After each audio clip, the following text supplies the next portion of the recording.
New at 6:30, we are hearing from one of the high school students who was hurt yesterday when their school bus crashed on Interstate 10 just north of Tucson. Two teenagers are still being treated.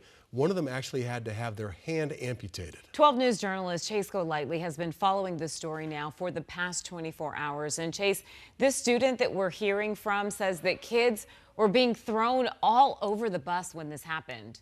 Green Bay, Troy, that's because the bus actually flipped over, as you can see right here. About 40 students were on board, with everyone having to go to the hospital.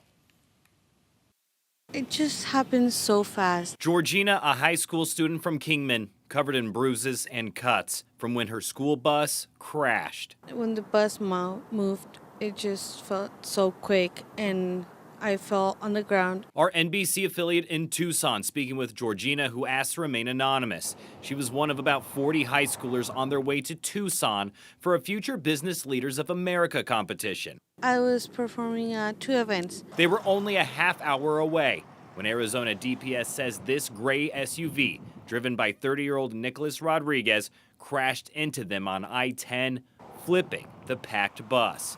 Other students saying kids were flying through the air during the crash and had to escape through emergency exits.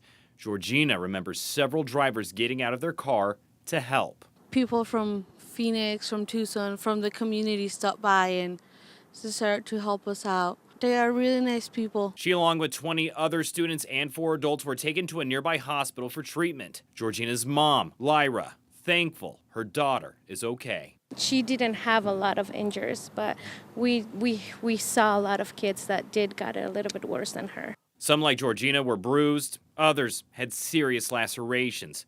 One teenager lost their hand. At this time, 2 students and 2 adults remain in the hospital. DPS believes the suspect was impaired while behind the wheel. They claim a saliva test revealed he had THC in his system. He absolutely crossed the line by driving intoxicated.